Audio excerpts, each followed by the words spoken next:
1 million miles from Earth, a telescope is staring into the void. It sees light that traveled for 13 billion years. Light from galaxies that should not exist. Light from objects we have no name for. What James Webb found breaks every rule we thought we understood about how the universe began. Ancient galaxies shine brighter than physics allows. Mysterious red dots challenge everything. Planets orbit in impossible places. If you enjoy discovering what lies beyond, hit that like button and subscribe. We are about to journey through discoveries that rewrite reality itself. Prepare yourselves. We begin. 13.8 billion years ago, the universe exploded into existence. Everything we see today began as a point smaller than an atom. For millions of years, there was only darkness and expanding energy. Then came light, but something appeared far too soon. James Webb aimed its infrared eye at a patch of sky no bigger than a grain of sand held at arm's length. What it captured defied every prediction. A galaxy blazing with starlight. A galaxy that formed just 290 million years after the Big Bang. We call it JADES GSZ140, and it should not be there.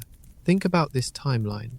If the universe were a human lifespan of 80 years, this galaxy appeared when the universe was only 20 months old. Infant galaxies at this age should be dim, small, primitive. They should be struggling to ignite their first stars. Instead, JADES GSZ140 burns, with the light of hundreds of millions of stars already fully formed. The discovery happened by accident. Astronomers were surveying deep space when they noticed something unusual in their data. A bright signal, a spectrum showing light stretched by the expansion of space itself. When they calculated how far that light had traveled, the numbers seemed impossible. The galaxy existed when the universe was only 2% of its current age.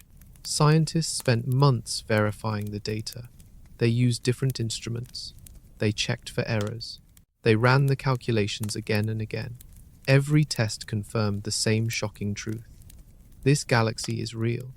It is ancient beyond prediction, and it is far too bright. Here is the problem. In the early universe, matter existed as scattered clouds of hydrogen and helium. These clouds had to collapse under gravity. They had to form stars. Those stars had to forge heavier elements. Planets and dust had to accumulate. This process takes time, lots of time. According to our models, building a galaxy like JADES GSZ140 should require at least 500 million years after the Big Bang. But this galaxy appeared in half that time. The brightness tells another story. When astronomers measure how much light a galaxy emits, they can estimate its mass. More stars mean more light. JADES GSZ140 shines as bright as some modern galaxies. To produce that much light so early, it would need to contain hundreds of millions of stars all burning simultaneously. The universe simply did not have enough time to create that many stars. Unless something fundamental about our understanding is wrong, teams of scientists analyzed the spectrum for 10 hours. They found clear signatures of oxygen. This matters because oxygen does not exist naturally. It forms inside massive stars and scatters into space when those stars explode. Finding oxygen in JADES GSZ140 means at least one generation of stars had already lived and died by the time this galaxy formed.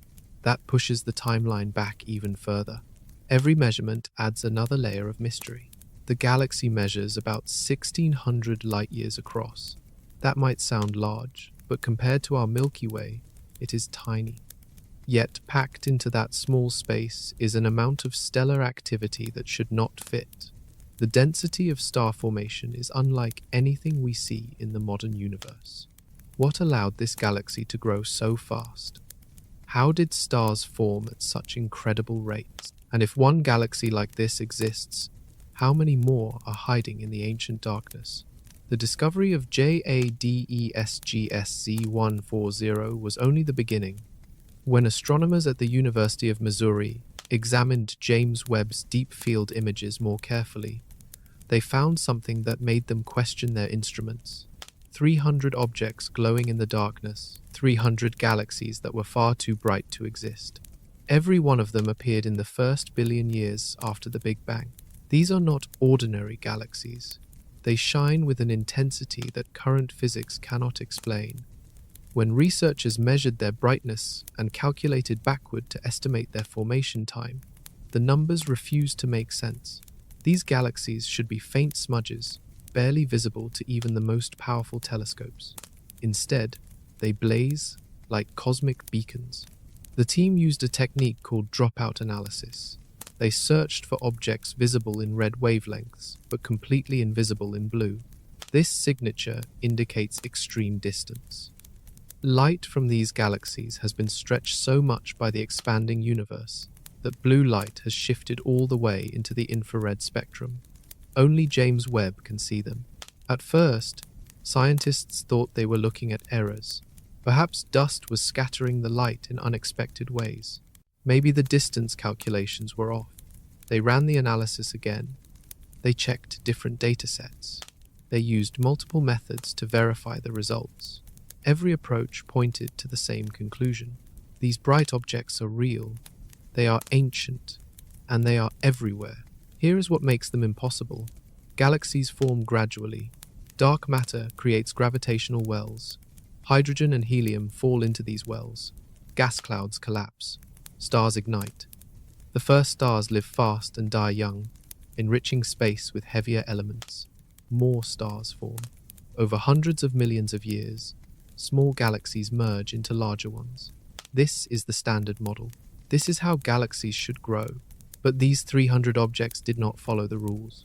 They appeared fully formed. They contained enough stars to rival modern galaxies. Their brightness suggests they were already mature when the universe was barely out of its infancy. To build galaxies this massive this quickly, star formation would need to occur at rates 10 to 100 times faster than anything we observe today. Imagine trying to build a skyscraper in a week. Now imagine building an entire city. That is the scale of the problem these galaxies present.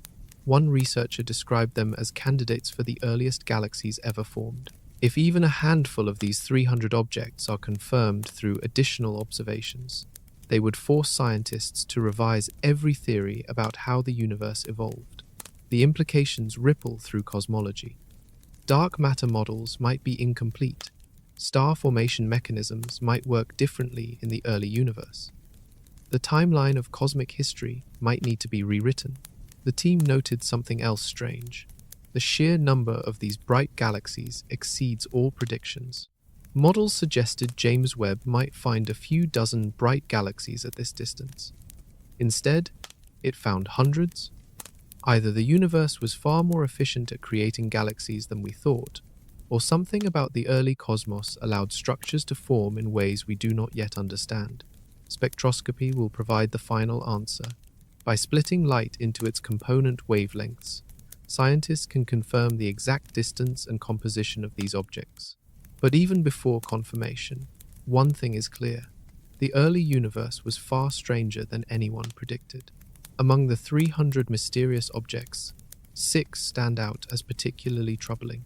Scientists informally call them universe breakers. The name is not an exaggeration. These 6 galaxies threaten to shatter our understanding of cosmic evolution. They appeared between 500 and 700 million years after the Big Bang. At first glance, they look like small red dots scattered across James Webb's images. Nothing special. But when astronomers analyzed their light signatures, the measurements revealed something impossible. These galaxies are not small. They are massive. Each one contains as many stars as our entire Milky Way. Our galaxy took over 13 billion years to reach its current size. These 6 galaxies accomplished the same feat in less than 1 billion years. That breaks every rule in the cosmology textbook. The problem is not just their size, it is their color. They glow deep red. On Earth, Red stars are old and cool. In distant space, red color indicates extreme distance. Light has been stretched by billions of years of cosmic expansion. The redder the galaxy, the older and farther away it is. These 6 galaxies are among the reddest ever found. That places them in the earliest epoch of cosmic history. Red and massive should not go together. Young galaxies should be small and blue, filled with hot young stars burning bright. Old galaxies should be large and red, their stars having aged and cooled over billions of years. But these 6 objects are both ancient and enormous. They defy the timeline. They are too old to be so young, and too young to be so old. Calculations made the paradox worse. To build a galaxy the size of the Milky Way in such a short time, stars would need to form at astonishing rates. Every year, thousands of new stars would have to ignite.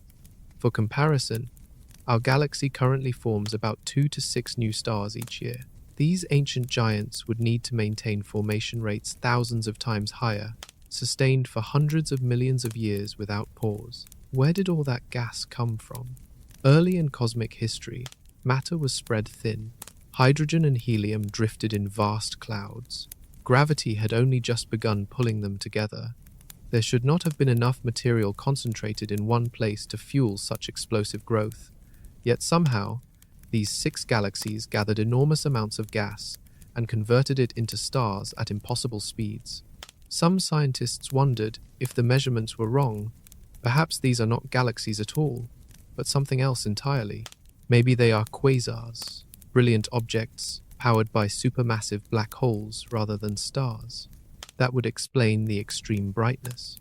Black holes feeding on matter can outshine entire galaxies, but the light signatures did not match quasar profiles. The spectrum showed stars, not black holes. Others suggested the distance calculations might be off. If these galaxies are closer than they appear, the paradox disappears. But multiple independent measurements confirmed the distances. The galaxies really are that far away. They really are that old.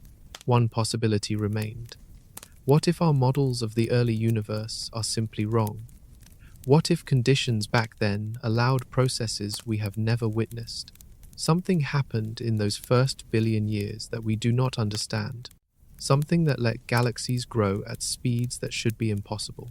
The answer might force us to rewrite the history of everything. Scientists hate mysteries. When observations contradict theory, they search for explanations. The impossibly bright early galaxies demanded an answer. Teams of researchers around the world began running simulations, testing ideas, looking for any mechanism that could produce such rapid growth. One group at Northwestern University found something promising. They call it bursty star formation. Here is how it works. In the modern universe, stars form at a steady rate. Gas clouds collapse slowly. Stars ignite, live for millions or billions of years, and die. The process is gradual and predictable. But in the early universe, conditions were different. Matter was denser. Galaxies were smaller. Supernova explosions had a much bigger impact on their surroundings. When a massive star dies, it explodes. The blast wave pushes gas outward, away from the galaxy. For a while, star formation stops. No gas means no new stars. The galaxy goes dark, but gravity never stops pulling. Eventually, the gas falls back in. When it does, it collapses rapidly. A new wave of star formation ignites. Hundreds, maybe thousands of stars blaze to life all at once. Then, the cycle repeats.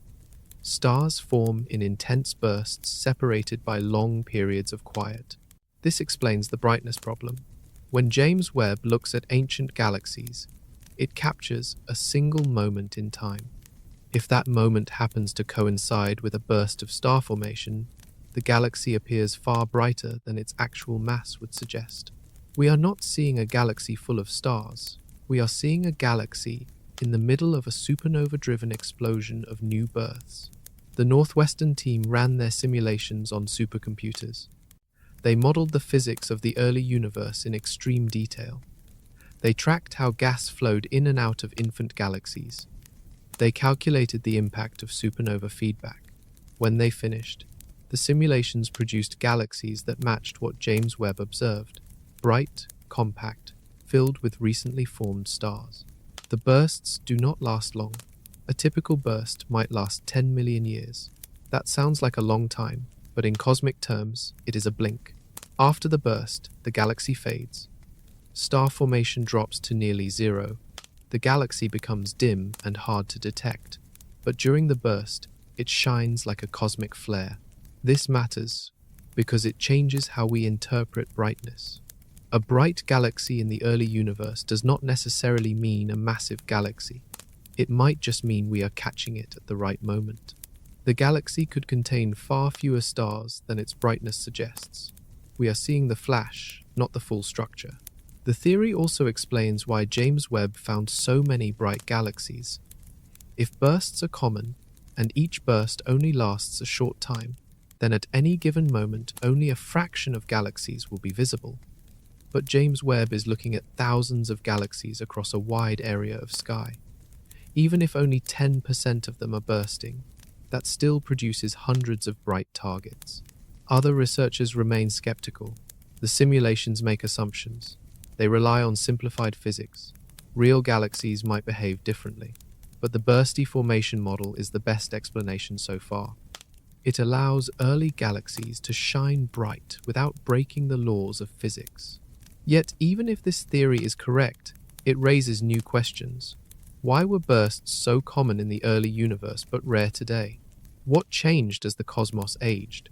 And what happens to these galaxies after their burst phase ends? While studying the ancient galaxies, astronomers noticed something else scattered across James Webb's images. Tiny objects, red, compact, everywhere.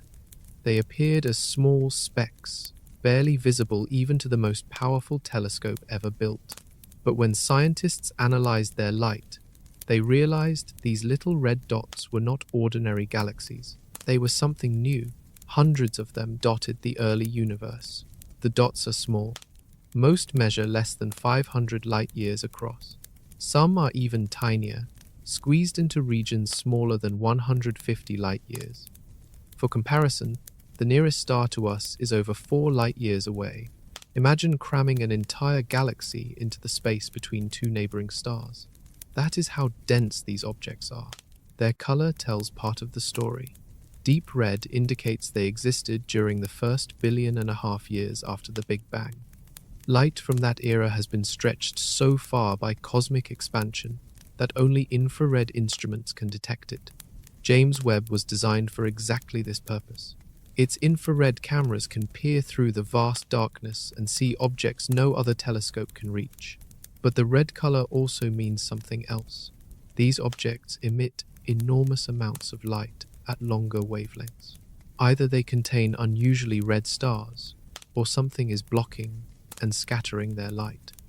Dust can redden starlight, but the amount of dust needed would be extraordinary. Scientists compiled the largest sample of little red dots ever studied, 340 objects, each one carefully measured and catalogued. The team examined their brightness at different wavelengths, looking for patterns. What they found confused them. At short wavelengths, the dots looked like galaxies. Their light matched what you would expect from stars. But at longer wavelengths, something changed. The brightness increased sharply. Too sharply. The jump was too steep to come from stars alone. This signature suggested two possibilities. Either these dots contain incredibly dense clusters of cold stars packed so tightly that their night skies would blaze with light from millions of neighboring suns, or something else is producing the glow. Something that is not a star at all. The dots exist only in the early universe. James Webb has surveyed both ancient and more recent cosmic epochs. Little red dots appear in images from the first 1 billion years after the Big Bang, but in later periods, they vanish. This is strange. Galaxies do not simply disappear. They evolve, merge, change shape. But little red dots seem to exist for a brief window of cosmic history and then cease to be. Where did they go? Did they transform into something else? Did they merge with larger galaxies and lose their distinctive appearance? Or did the conditions that created them only exist in the infant universe? The mystery deepens because these objects are abundant. James Webb finds them everywhere it looks in the early cosmos. If they are galaxies, they represent a significant fraction of all galaxies at that time. If they are something else, then the early universe contained an entirely new class of object that no one predicted. Spectroscopy provides clues. By splitting light into individual wavelengths, scientists can identify specific chemicals and measure how fast objects are moving. Some little red dots show signs of hydrogen gas moving at extreme speeds. This indicates powerful forces at work inside them. What could generate such energy in an object so small? Stars alone cannot explain it. The answer might lie at their centers, hidden beneath layers of gas and dust. One little red dot stood out from all the others. Scientists nicknamed it the Cliff. Located nearly 12 billion light-years away, its light traveled for most of the universe's history to reach James Webb's cameras. When researchers examined its spectrum, they found something they had never seen before. A sharp jump in brightness called the Balmer break. The sharpness was extreme, too extreme. This feature appears in the light of many cosmic objects, but never this pronounced. Galaxies show gradual changes. Active black holes produce different signatures. The cliff did not match any known object. Teams of scientists ran models. They tested every explanation. Nothing fit. Then, someone proposed something radical. What if the cliff is not a galaxy at all? What if it is an entirely new type of object? A black hole star. The concept sounds impossible. Stars are balls of gas undergoing nuclear fusion. Black holes are collapsed objects with gravity so strong that nothing escapes. They are opposites. They cannot coexist in the same space. Except perhaps they can. Here is the theory. In the early universe, massive clouds of gas collapsed rapidly under their own gravity. Normally, this collapse would trigger fusion and ignite a normal star. But if the collapse happened fast enough, and the gas was dense enough, something else might occur. The center could collapse all the way into a black hole before fusion even started. Now you have a black hole surrounded by a thick cocoon of gas. The black hole feeds on the gas, pulling it inward. As matter spirals toward the black hole, it heats up. Friction converts gravitational energy into light. The gas glows. From the outside, it looks like a star, a massive, bright, hot sphere emitting enormous amounts of energy. But inside, at the core, is a black hole growing rapidly. This object would have strange properties. It would be incredibly bright. Black holes feeding on matter are far more efficient at producing light than fusion reactions. A black hole star could outshine thousands of regular stars while being much smaller. It would also be extremely compact, all that energy concentrated in a tiny volume. Most importantly, it would explain the weird light signature scientists see in the cliff and other little red dots. The sharp Balmer break comes from the dense cocoon of hydrogen gas surrounding the black hole. The gas is turbulent, heated by the black hole's feeding. Its properties are unlike anything seen around normal stars or in typical galaxies. If black hole stars are real, they solve several mysteries at once. They explain why little red dots are so bright despite being so small. They explain why these objects only appeared in the early universe. They explain the strange mix of starlight and black hole signatures in the spectrum. And they might explain how supermassive black holes grew so large so quickly. Every massive galaxy today contains a supermassive black hole at its center. Some of these black holes have masses billions of times greater than our star. Growing that large should take billions of years. But James Webb found supermassive black holes existing less than 1 billion years after the Big Bang. How did they grow so fast? Black hole stars might be the answer. If black holes could form directly from collapsing gas clouds, they would start with masses millions of times larger than normal black holes created from dying stars. That head start would let them reach supermassive sizes much faster. But this is still a theory. No one knows if black hole stars truly exist. The object called the cliff is not just unusual, it is the most extreme little red dot ever discovered. When scientists measured its properties, every number came back at the edge of what physics allows. It exists in a state that should not be stable. Yet there it is, blazing in the ancient darkness. The mass is staggering. Measurements suggest the cliff contains as much matter as several million stars like ours, all compressed into a region hundreds of times smaller than a typical galaxy.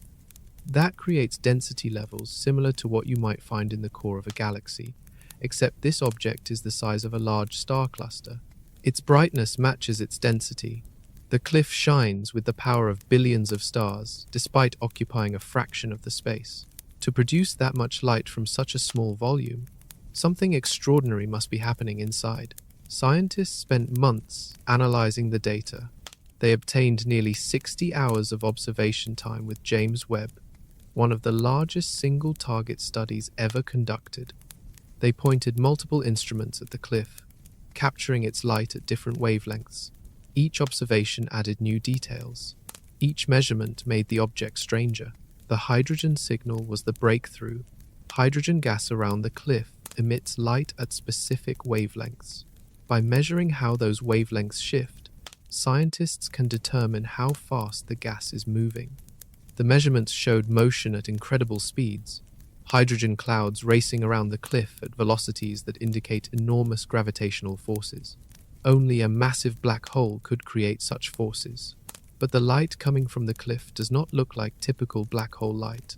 Active black holes produce intense ultraviolet and X-ray radiation. Their surrounding gas heats to millions of degrees.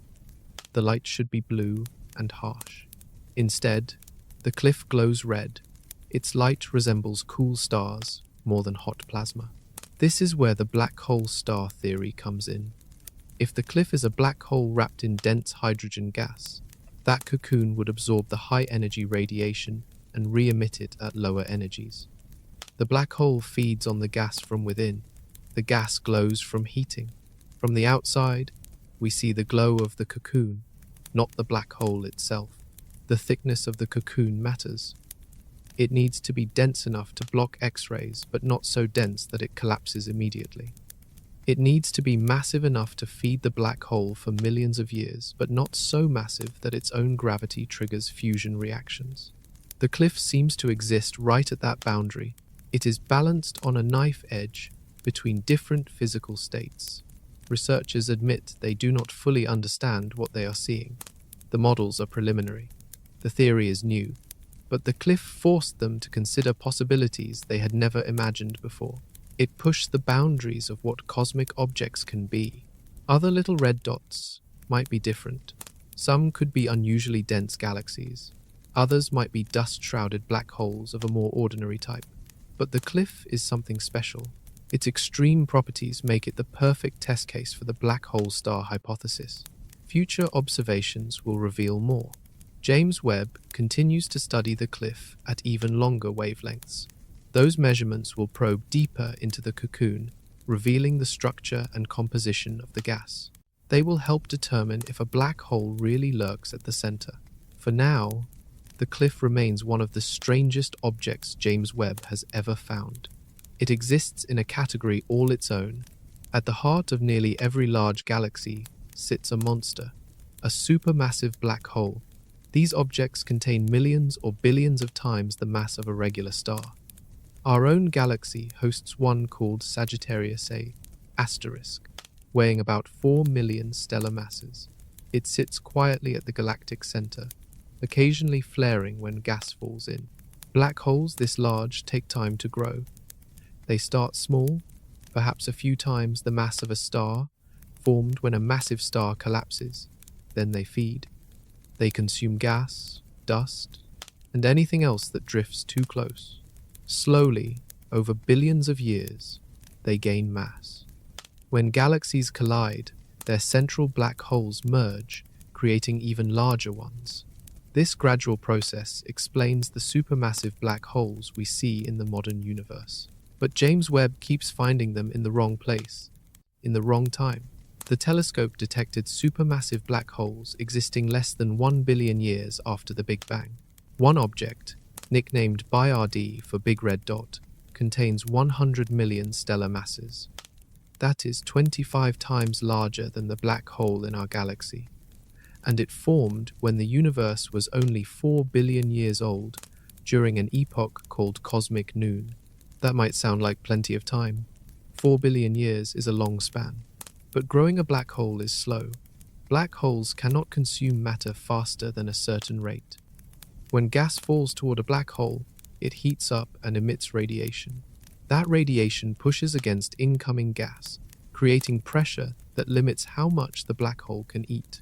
This limit is called the Eddington limit. If a black hole starts at 10 stellar masses and grows at the maximum rate allowed by the Eddington limit, it would take over 1 billion years to reach 1 million stellar masses. To reach 100 million would take even longer.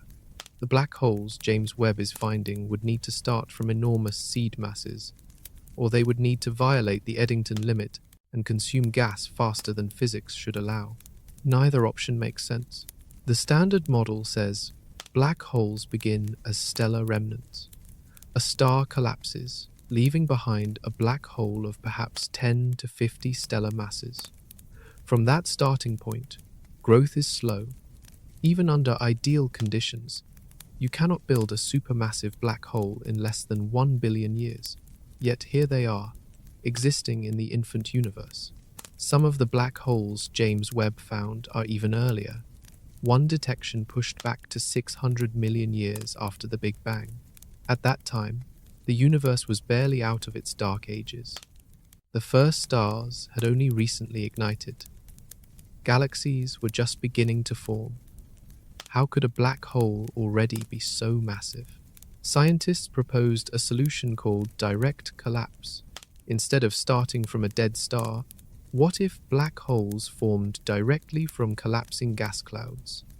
Under certain conditions, a cloud of gas could collapse so rapidly that it skips the star phase entirely. It would fall straight into a black hole. This direct collapse would create seed black holes of 10,000 or even 100,000 stellar masses. That head start makes all the difference. A black hole beginning at 100,000 stellar masses could reach 100 million in a reasonable time, even accounting for the Eddington limit. But direct collapse requires very specific conditions. The gas must be pristine, containing almost no heavy elements. It must collapse quickly, without fragmenting into smaller clumps, and it must avoid triggering fusion. Could the early universe provide those conditions? Perhaps, but proving it remains difficult. The early universe was a strange place. For the first few 100 million years after the Big Bang, no stars existed. The cosmos was filled with hydrogen and helium gas, spread thin across expanding space. Then gravity began its work. Tiny variations in density created regions where gas was slightly more concentrated. These regions pulled in more gas. They grew denser. Eventually, they collapsed under their own weight. Most of these collapsing clouds formed stars. The gas heated up as it fell inward. When the center reached 10 million degrees, hydrogen fusion ignited. Light pushed outward. The collapse stopped. A star was born. This process repeated billions of times, creating the first generation of stars scattered across the young universe. But not all clouds became stars. Some collapsed too fast. If a gas cloud is massive enough and cold enough, it can fall inward faster than it can heat up. The collapse becomes unstable. Instead of forming a star, the entire cloud compresses into a single point. A black hole forms instantly, without ever going through a stellar phase. This is direct collapse. For direct collapse to work, conditions must be perfect. The gas must remain cold. If it heats up, pressure builds and the collapse slows, giving fusion a chance to start. Cooling the gas requires getting rid of energy. Normally, molecules like hydrogen or water vapor radiate energy away as infrared light. But in the early universe, most gas was atomic hydrogen. which does not radiate efficiently. It needs help. This is where other elements come in. Even trace amounts of carbon, oxygen, or metals can dramatically increase cooling. These elements form molecules that radiate heat away, allowing the gas to stay cold as it collapses. But there is a catch. The very first gas clouds contained no heavy elements at all. Those elements had not been created yet. They needed stars to forge them through fusion and scatter them through supernova explosions. So the earliest black holes could not have formed through direct collapse. There were no heavy elements to cool the gas, but the second or third generation of gas clouds might have accumulated just enough contamination. A tiny amount of carbon from a nearby supernova, a whisper of oxygen, enough to allow cooling, but not so much that fusion starts easily. Simulations show this narrow window exists. Under the right conditions, a gas cloud of 10,000 to 1 million stellar masses can collapse directly into a black hole. The process takes less than 1 million years. In cosmic terms, that is instantaneous. You go from a cloud of gas to a massive black hole in the blink of an eye. These seed black holes would then feed normally, growing according to the Eddington limit. But starting from 10,000 stellar masses instead of 10 makes a huge difference. The black hole reaches supermassive sizes much faster. By the time the universe is 1 billion years old, direct collapse black holes could already weigh 100 million stellar masses or more. This theory neatly explains the observations. It accounts for the early supermassive black holes James Webb keeps finding. It does not require breaking the laws of physics or inventing new mechanisms. It simply requires the right conditions in the early universe, which might have been common. But direct collapse remains a hypothesis. No one has observed it happening. We see the supermassive black holes that might have formed this way, but we do not see them forming. To confirm the theory, scientists need to find black holes at intermediate stages, seed black holes of 10,000 stellar masses that have not yet grown to supermassive sizes. James Webb might be able to spot them. The search continues. 124 light-years from Earth, a planet orbits a small red star. The planet is called K2-18b. It sits in the habitable zone, the region where temperatures allow liquid water to exist. But K2-18b is nothing like Earth. It is 8.6 times more massive, 2.6 times larger in radius. It might be covered entirely by a global ocean beneath a thick hydrogen atmosphere. This combination creates a new category of world. Scientists call it a Hycean planet, hydrogen atmosphere, ocean surface.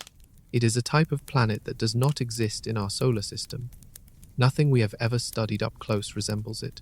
K2-18b might be the first confirmed example. James Webb studied K2-18b by watching it pass in front of its star. As the planet transits, starlight filters through the planet's atmosphere on its way to us. Different chemicals absorb different wavelengths of light. By analyzing which wavelengths are missing, scientists can identify what gases exist in the atmosphere. The first observations found methane and carbon dioxide. Both are carbon-based molecules. Finding them in the atmosphere of a planet in the habitable zone was significant. It suggested K2-18b might have complex chemistry. Carbon compounds are essential for life as we know it. Their presence hints at conditions that could support biological processes. But something else appeared in the data. A faint signal. A chemical signature that, if real, would change everything. The signal matched dimethyl sulfide, a molecule made of carbon, hydrogen, and sulfur. It has a distinctive structure. On Earth, dimethyl sulfide is only produced by life. Marine microbes like phytoplankton create it as a byproduct of their metabolism. It rises from the oceans into the atmosphere. In fact, dimethyl sulfide is the main source of sulfur in Earth's air. It even plays a role in cloud formation. No known non-biological process on Earth produces significant amounts of dimethyl sulfide. That makes it a powerful biosignature. If you detect it in an alien atmosphere, life is a strong possibility. But the initial detection was weak. scientists were not certain. The signal could have been noise. It could have been another molecule with a similar signature. They needed more data. So James Webb looked again, this time with a different instrument sensitive to mid-infrared wavelengths. The second observation strengthened the case. The signal was still there. It might even be accompanied by a related molecule called dimethyl disulfide, which also appears in biological processes. The confidence level increased. Not enough for certainty, but enough to make scientists take notice. There is a problem, though. Detecting a biosignature does not automatically mean life. Chemistry is complex. Abiotic processes, those without life, can sometimes produce the same molecules through different pathways. Volcanic activity, photochemistry, impacts from comets, all these could potentially create dimethyl sulfide under the right conditions. Some researchers conducted laboratory experiments. They simulated the atmosphere of K218b. They shined ultraviolet light on mixtures of gases to mimic starlight. Under certain conditions, they could produce small amounts of dimethyl sulfide without any life involved. This shows that abiotic production is possible, but the amounts matter. The concentration of dimethyl sulfide that James Webb seems to detect on K218b is high, much higher than abiotic processes are likely to produce. To match the observations, you would need dimethyl sulfide production rates about 20 times higher than Earth's. That is a tall order for chemistry alone. If biology is responsible, that would require an enormous amount of life. The oceans would need to be teeming with microbes. The signal in K218b's atmosphere has divided scientists. Some see it as the strongest evidence yet for life beyond Earth. Others remain deeply skeptical. The debate reveals how difficult it is to prove the existence of alien life, even when you have data from the most powerful telescope ever built. The case for life is straightforward. Dimethyl sulfide on Earth comes exclusively from biology. Marine phytoplankton, tiny organisms floating in the ocean, produce it as waste. The molecule is unstable. It breaks down quickly in the atmosphere through reactions with oxygen and sunlight. The fact that Earth maintains a steady concentration means life is constantly replenishing it. If you stopped all biological activity, dimethyl sulfide would vanish from our air within days. This short lifetime is exactly why dimethyl sulfide is considered a strong biosignature. Unlike oxygen, which can accumulate over millions of years, dimethyl sulfide requires active, ongoing production. If you detect it in an atmosphere, something must be creating it right now. The team, led by Niku Madhusudhan at Cambridge, ran calculations. They estimated how much dimethyl sulfide would need to exist in K218b's atmosphere to produce the signal James Webb detected. The answer was surprising. The concentration would need to be thousands of times higher than on Earth. That sounds impossible. But there is a catch. Earth's atmosphere is mostly nitrogen. K218b's atmosphere is mostly hydrogen. The two gases behave very differently. In Earth's nitrogen atmosphere, dimethyl sulfide reacts quickly with oxygen and breaks down. In a hydrogen-rich atmosphere with little oxygen, those reactions would not occur. The molecule might last much longer. It could accumulate to higher concentrations, even with lower production rates. But that does not solve the problem entirely. Even accounting for the different atmosphere, K218b would need substantial biological activity to maintain the detected levels. The oceans would have to be incredibly productive, more productive than even the richest regions of Earth's seas. That requires a lot of life. Skeptics point out several issues. First, the detection itself is not certain. The statistical confidence is 3 sigma, meaning there is a 0.3% chance the signal occurred randomly. That sounds convincing, but science typically requires 5 sigma for a confirmed discovery. That means below 0.00006% chance of randomness. James Webb's observation is not there yet. More observation time could push it over the threshold, but for now, doubt remains. Second, other molecules could produce similar signals. Hydrocarbons, sulfur compounds, Even combinations of simpler gases might mimic the dimethyl sulfide signature. The spectrum from a distant planet is not as clear as analyzing a sample in a laboratory. Ambiguity is built into the measurement. Third, recent discoveries have shown dimethyl sulfide can form without life. Radio astronomers detected it in the gas between stars, far from any planet. That means interstellar chemistry can create it. If space can make dimethyl sulfide, perhaps K218b's atmosphere can too. Some researchers also question whether K218b even has an ocean. Follow-up studies using different analysis methods found conflicting results. One team saw no strong evidence for carbon dioxide in the atmosphere, which calls the earlier findings into doubt. Another study suggested K218b might be more like Neptune than Earth, with a thick hydrogen envelope and no solid or liquid surface at all. The planet's mass and size put it in an uncertain category. It is too large to be Earth-like, too small to be a gas giant like Jupiter. Planets this size do not exist in our solar system. We have no close-up examples to guide our understanding. K218b could be an ocean world, or it could be a mini Neptune with no surface at all. Determining which requires more data. James Webb will observe K218b again.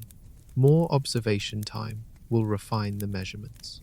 For decades, the search for life focused on planets like Earth, rocky worlds, thin atmospheres, temperatures similar to ours. The reasoning seemed sound. Life as we know it requires liquid water. Earth has liquid water. Therefore, look for planets that resemble Earth. This logic guided the search and shaped our expectations, but the universe is not obligated to follow Earth's example. K218b forced scientists to consider a different possibility. What if habitable worlds come in forms we never imagined? What if life could thrive on planets completely unlike our own? This question led to the Hycean hypothesis, a new framework for thinking about habitability. Hycean worlds combine features from two types of planets. They have hydrogen-rich atmospheres like gas giants, but beneath those atmospheres lies liquid water, oceans, potentially covering the entire surface. These worlds would be larger than Earth, but smaller than Neptune. Their gravity would be stronger, their atmospheres would be thicker, and their conditions would be utterly alien. Think about what standing on a Hycean world might be like. The sky would be dense with hydrogen, not nitrogen.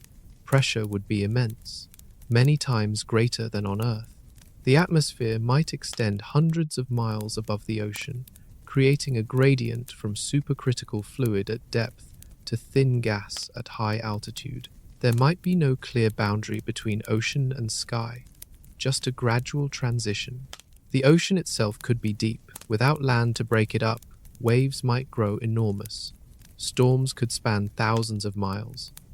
And beneath the surface, in the dark depths, the pressure would crush anything not adapted to it.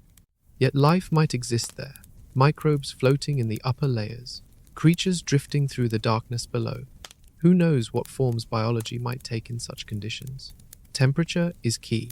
Hycean worlds orbit close to their stars to maintain liquid water beneath the thick atmosphere. But their stars are typically red dwarfs, cooler and dimmer than our star. The planet receives enough warmth to prevent freezing, but not so much that the ocean boils away. It is a delicate balance, but calculations show it is possible. The thick hydrogen atmosphere provides advantages. It acts as insulation, trapping heat. It protects the surface from harmful radiation, and it might allow life to produce biosignature gases that accumulate to detectable levels. On Earth, oxygen produced by photosynthesis has built up over billions of years. On a Hycean world, different gases might accumulate faster because of the unique atmospheric chemistry. This is why dimethyl sulfide is so interesting. In a hydrogen atmosphere, it might persist much longer than on Earth. A small amount of biological production could create a strong signal. That makes Hycean worlds easier to study than Earth-like planets. Their biosignatures might be louder, more obvious, detectable even with current technology. But the hypothesis is controversial. Some scientists argue that Hycean worlds are too speculative. We have never seen one up close. We do not know if they truly have oceans or if they are just mini Neptunes with no liquid surface. The mass and size alone do not tell us enough. K2-18b might fit the profile, but confirming it requires more data. Others point out that even if Hycean worlds exist, habitability does not guarantee life. Just because a planet can support life does not mean it does. Earth had liquid water for billions of years before complex life appeared. A Hycean world might remain sterile despite favorable conditions. Still, the concept expands the search. If life can exist on Hycean worlds, there are far more potentially habitable planets than we thought. Red dwarf stars are common. Planets orbiting them are common. Many of those planets fall in the size range for Hycean worlds. We might be surrounded by life-bearing worlds that we overlooked because they do not resemble Earth. Not all planets orbit stars. Some drift through the galaxy alone, cast out from their birth systems by gravitational encounters. These rogue planets wander the darkness, untethered and cold. Astronomers have known about them for years. What they did not know is that some of these orphaned worlds might be building their own mini-solar systems. James Webb observed 8 free-floating planets. Each one had a mass similar to Jupiter. None orbited a star. They drifted through space, isolated and dark. But when researchers examined the infrared data closely, they found something unexpected. 6 of the 8 planets were surrounded by disks of gas and dust. These are the same types of disks that form planets around young stars. The material swirls in orbit, colliding and sticking together. Over time, dust grains grow into pebbles, pebbles into rocks, rocks into planets. The process is well understood, but it was never supposed to happen around free-floating planets. Here is the puzzle. Planets form in disks around stars, because stars provide gravity and heat. The star's mass holds the disk together. Its radiation warms the dust, driving chemical reactions. Without a star, the disk should dissipate, the gas should drift away, dust should freeze and fall inward or scatter outward. Yet these disks persist. Scientists measured their properties. The disks contain warm dust emitting infrared radiation. That means something is heating them. But what? The planets themselves are too cool. A Jupiter-sized planet does not produce enough heat to warm a surrounding disk. There must be another energy source. One possibility is that the disks are still collapsing. When material falls inward, gravitational energy converts to heat. If these disks are young and actively collapsing, they could generate enough heat to stay warm. But that raises another question. Where did the disk material come from? Planets form inside disks around stars. After the planet forms, leftover material either gets swept up by the planet, falls into the star, or gets blown away by stellar wind. By the time a planet is fully formed, the disk should be gone. But if these free-floating planets were ejected from their birth systems while still embedded in disks, they might have carried some material with them. Think about the timing.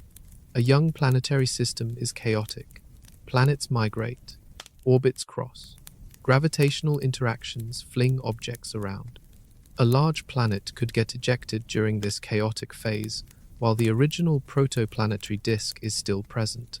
It would take some of that disk material with it, creating a smaller disk around the wandering planet. Over time, that material could settle into orbit. It could begin forming smaller bodies, not full-sized planets, but moons. Perhaps asteroid-like objects. A mini-solar system surrounding a free-floating planet. James Webb even detected silicate grains in some of the disks. Silicates are rock-forming minerals. Their presence indicates dust is beginning to crystallize and clump together. That is the first step in forming solid bodies. It suggests these disks are not just passive clouds. They are actively building structure. If this process continues, These free-floating planets might end up with moons, small rocky satellites orbiting in the darkness. Those moons would receive no sunlight, their surfaces would be frozen, but tidal heating from the planet's gravity could warm their interiors. If any liquid water exists, it would be buried beneath thick ice, similar to the moons of Jupiter and Saturn in our own solar system. Could life exist in such places? It seems unlikely. Without starlight, photosynthesis is impossible. Energy would have to come from chemical reactions or geothermal heat. But life has surprised us before. Organisms on Earth thrive in deep ocean vents, in caves, in frozen Antarctic lakes. They do not need the light from above. Free-floating planetary systems challenge our assumptions. Planets do not need stars to have satellites. Moons do not need stars to have energy. The universe finds ways. James Webb has revealed another strange possibility.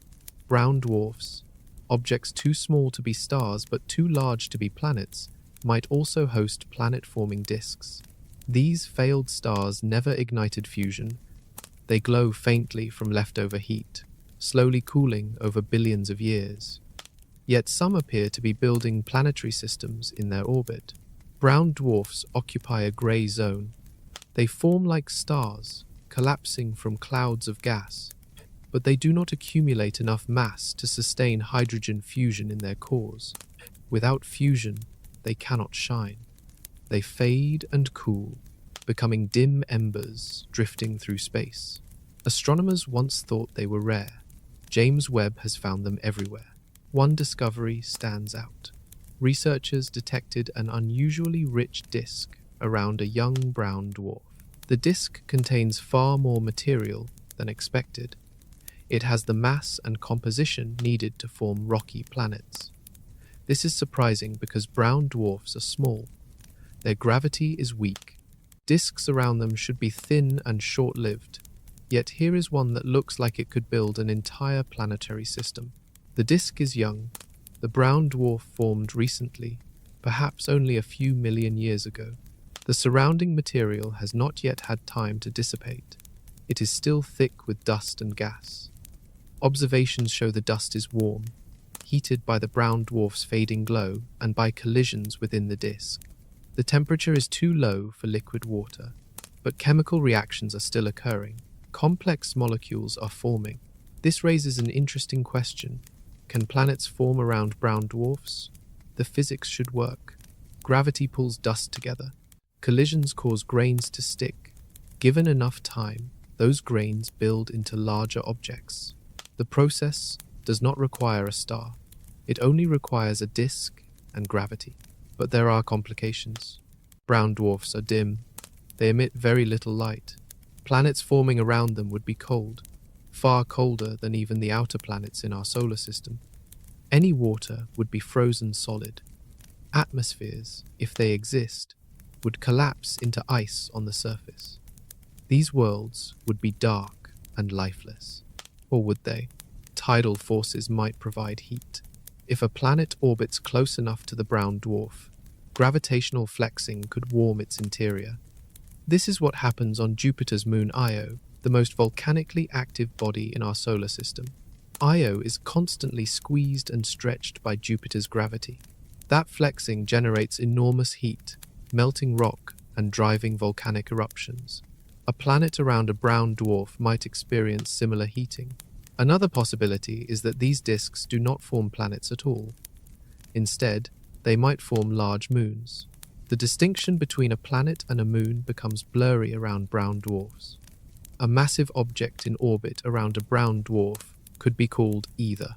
The important point is that solid bodies can form, and where there are solid bodies, there is potential for interesting chemistry. James Webb is finding more examples. Each observation adds new details. Some brown dwarf disks are thick and rich in material. Others are thin and already dissipating.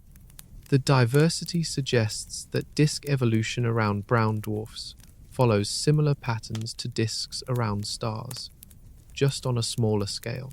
One implication is that planetary systems might be far more common than we realized. If planets can form around failed stars, around rogue planets, and around regular stars, then nearly every massive object in the galaxy might be capable of hosting smaller bodies in orbit.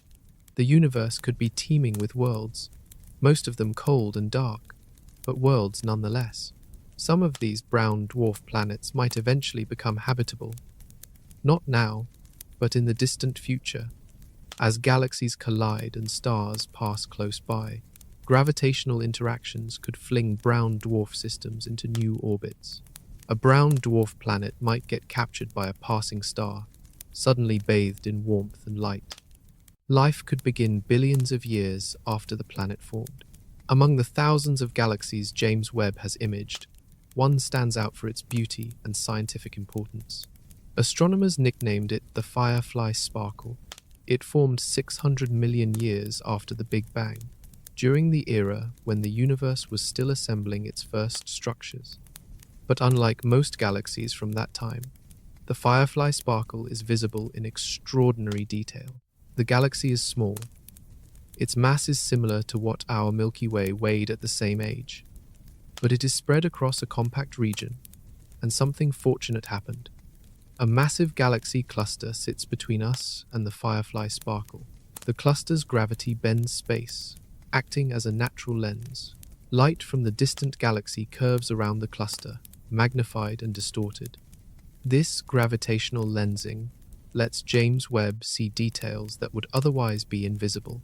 What the telescope revealed is remarkable. The Firefly Sparkle is not a smooth blob of light. It is made of distinct star clusters, 10 of them, each one separately visible.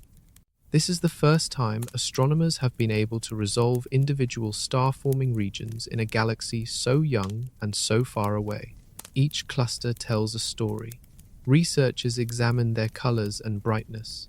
Some clusters glow blue, indicating hot young stars forming right now.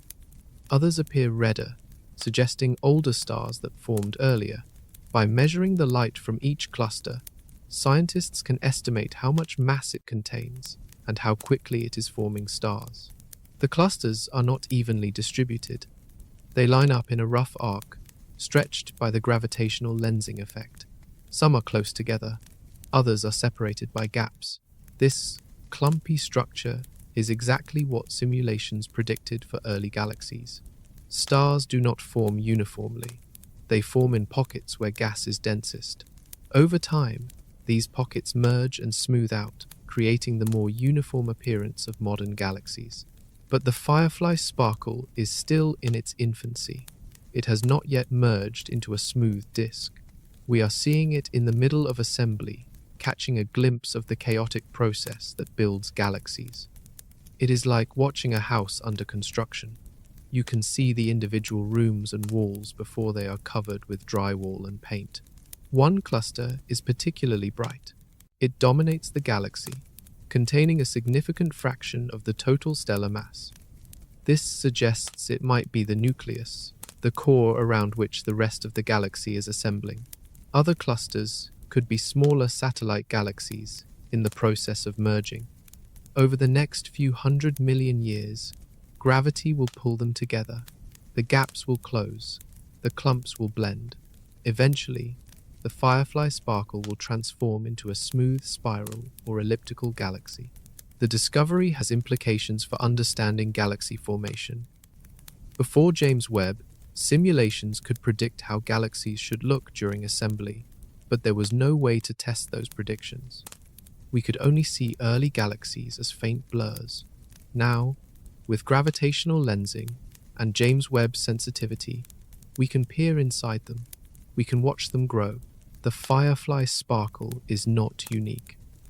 It is just one example of what early galaxies looked like, but it is the clearest example. It shows us that galaxies build themselves from smaller pieces. Star clusters form independently, then come together through gravity. The process is messy and uneven, nothing like the orderly structures we see today. Studying the Firefly Sparkle also helps calibrate models.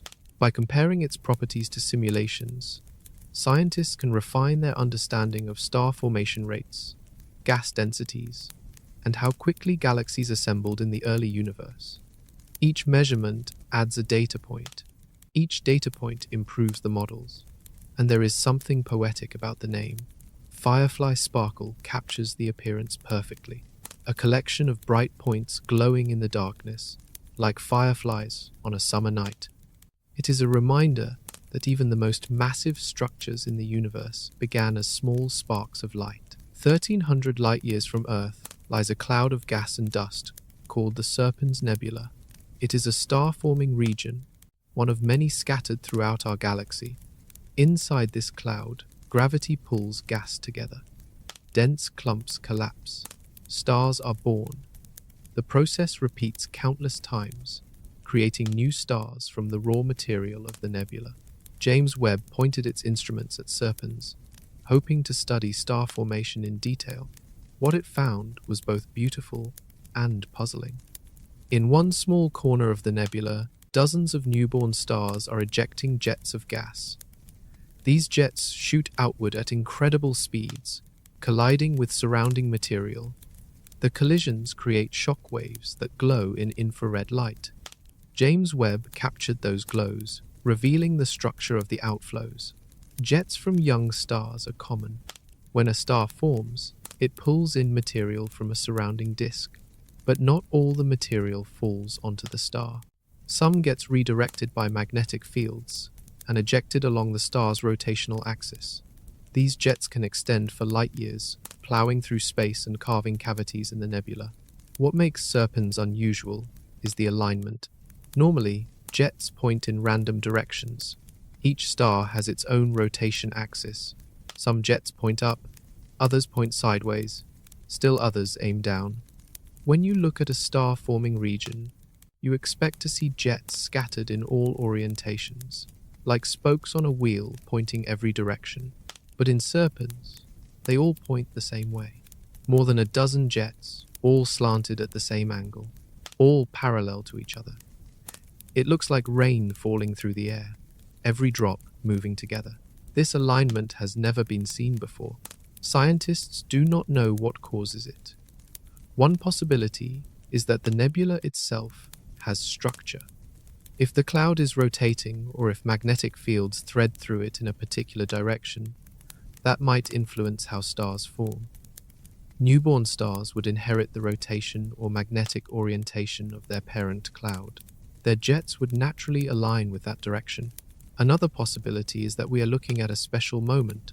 Perhaps the jets are not always aligned. Maybe they start out aligned when stars are very young, then gradually drift to different orientations as the stars evolve. If that is the case, Serpens is showing us an early snapshot before randomness takes over. Or maybe something about this region is unusual. The density of the gas, the strength of magnetic fields, the rate of star formation. Small variations in conditions could produce different outcomes. Serpens might be rare, a configuration that only occurs under specific circumstances. Whatever the cause, the alignment provides a unique opportunity. Scientists can study multiple jets side by side, all at the same stage of development. They can compare their properties, measure their speeds, analyze their composition. This kind of comparative study is difficult when jets point in random directions, but with aligned jets, patterns become easier to spot. James Webb also revealed other features in Serpens: binary stars forming together, dense knots of gas that will become stars in the future, cavities carved by earlier generations of jets. The region is a laboratory for understanding stellar birth. The observation highlights one of James Webb's strengths. It can see through dust. Visible light gets absorbed and scattered by thick clouds, but infrared light passes through. That lets James Webb peer into the hearts of nebulae where stars are forming. It can see things Hubble and other telescopes cannot. The aligned jets in Serpens are a mystery waiting to be solved. Future observations will provide more clues. Other star-forming regions will be examined to see if similar alignments exist elsewhere. Simulations will test whether known physics can reproduce the pattern. For now, it stands as one more example of the universe surprising us.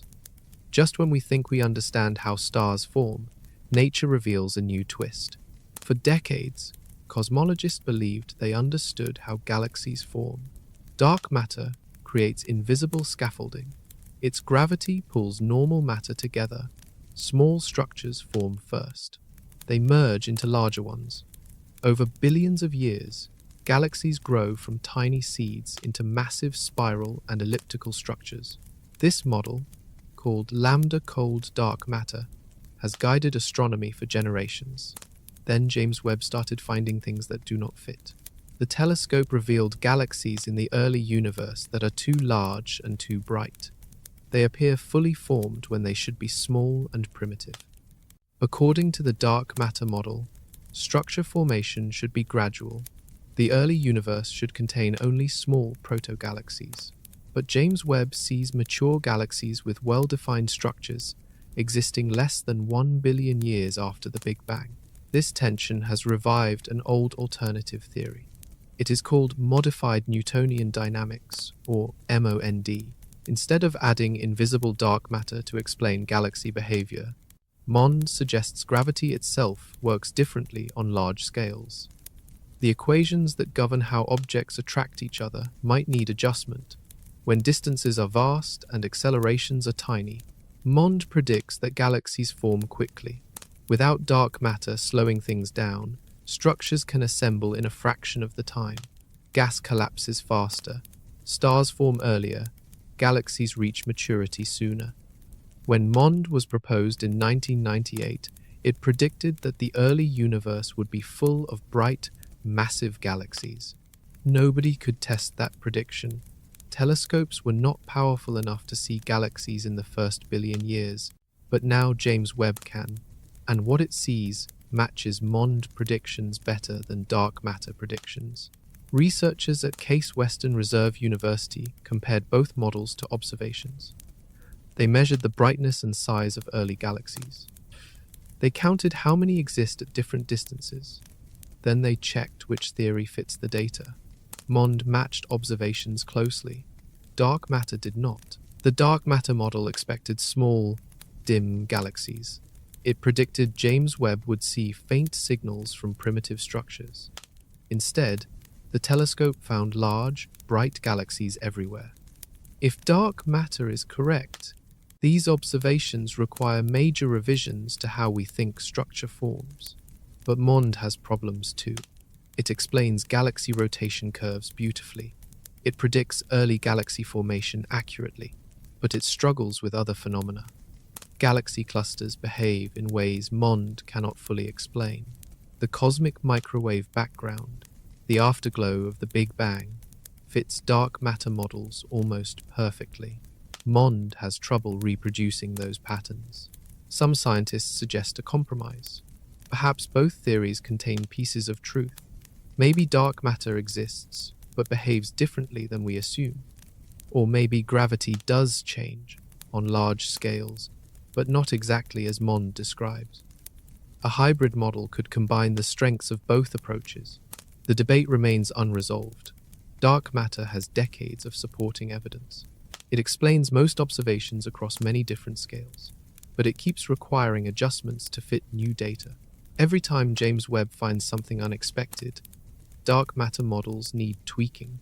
MOND is simpler. It does not require invisible particles. It makes bold predictions that match some observations remarkably well, but it lacks the broad explanatory power of dark matter. It works for some things and fails for others. James Webb is providing the data to settle this question. Every galaxy it images adds information. Every measurement refines our understanding. Whether dark matter is real or gravity needs modification, the answer lies in those ancient galaxies shining across 13 billion years of space. The universe is telling us something. We just need to listen carefully enough to hear what it is saying.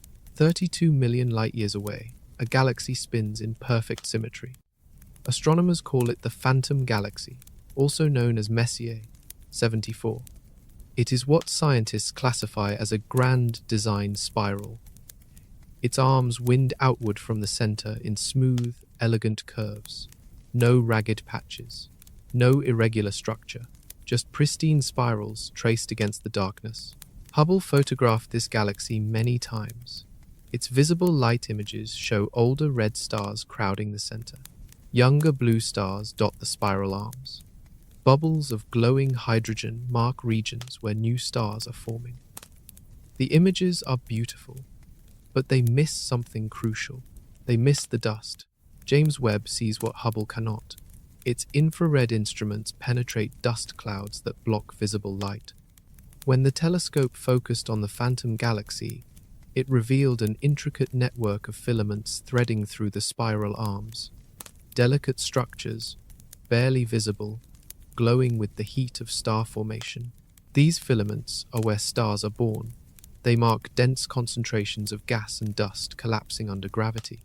The material is cold, far below freezing, but friction from collapsing clouds generates just enough heat to make the dust glow in infrared wavelengths. James Webb captures that glow, mapping the hidden structure inside the galaxy. The center of the phantom galaxy appears especially clear. Most galaxies have thick dust clouds, obscuring their cores. But this galaxy has a remarkably clean nucleus. Gas has been swept away by past star formation. What remains is a dense cluster of stars packed tightly together. Without dust to block the view, James Webb sees straight into the heart of the galaxy. Along the spiral arms, the story is different. Here, dust accumulates in thick lanes. The arms are not solid structures. They are density waves, regions where gravity compresses gas as it orbits the galactic center. This compression triggers star formation. New stars ignite, their radiation heats surrounding dust. Bubbles form, where stellar winds carve cavities in the gas. James Webb's images show these bubbles clearly. They appear as dark voids surrounded by bright shells of heated dust. Each bubble marks a cluster of massive young stars. Their intense ultraviolet radiation pushes gas outward, creating expanding shells. Over millions of years, these shells grow and merge, reshaping the spiral arms. The dust itself is fascinating. It consists of tiny grains, each one smaller than a particle of smoke. These grains form in the atmospheres of dying stars and in supernova explosions. They drift through space, accumulating in clouds. Eventually, gravity pulls the clouds together. The dust grains provide surfaces where molecules can form. Hydrogen atoms meet and bond. Water ice coats the grains. Complex organic molecules assemble. This dust is essential for planet formation. Without it, planets cannot form. Rocky worlds like Earth are built from dust grains that clump together over millions of years. The process starts with microscopic particles and ends with objects thousands of miles across. Every planet in our solar system began as dust floating in a cloud around the young star. By studying dust in other galaxies, scientists learn how planet formation works across the universe. The phantom galaxy shows that dust structures vary widely. Some regions are rich in material, others are sparse. Some areas have dust that is warm and active. Other areas contain cold, dormant clouds. James Webb combined its observations with data from Hubble. The composite image merges visible and infrared light. Blue and red optical light from Hubble shows stars. Orange and red infrared light from James Webb reveals dust. Together, they create a complete picture of how the galaxy functions. The phantom galaxy is perfect for these studies because it sits face-on to Earth. We see the entire disk spread out before us. There is no tilting to complicate measurements. Every spiral arm is visible. Every dust lane is clear. Most planets are found indirectly. Astronomers measure the wobble of a star or watch for dips in brightness as a planet passes in front. These methods work well, but they do not show the planet itself. They only reveal its effects. Direct imaging, actually photographing a planet next to its star, is far more difficult. The star outshines the planet by millions or billions of times. It is like trying to spot a firefly next to a searchlight, but James Webb can do it. Its infrared sensitivity and precise instruments allow it to block starlight and see faint objects nearby. And recently, it may have made its first direct discovery of a planet. The world orbits a young star called TWA-7, located about 180 light-years from Earth in the constellation Hydra. The planet is massive. Its mass is similar to Saturn, about 95 times heavier than Earth, but it orbits farther from its star than Saturn does from ours. The distance keeps it cool. Temperatures on this world would be far below freezing. Any atmosphere would be thick with hydrogen and helium, similar to the gas giants in our own solar system. What makes this discovery special is not just the planet itself, it is the fact that James Webb spotted it directly. The planet appears as a distinct point of light, separate from the star. Researchers measured its brightness at multiple wavelengths. They analyzed its spectrum. The data confirms it is a planet, not a background star or artifact in the image. The detection is tentative.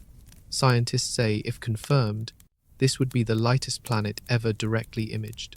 Previous direct imaging captured planets more massive than Jupiter. Those larger worlds are easier to see because they emit more infrared radiation. They are still warm from their formation. TWA-7's planet is smaller and cooler, making it a tougher target. The star itself is young.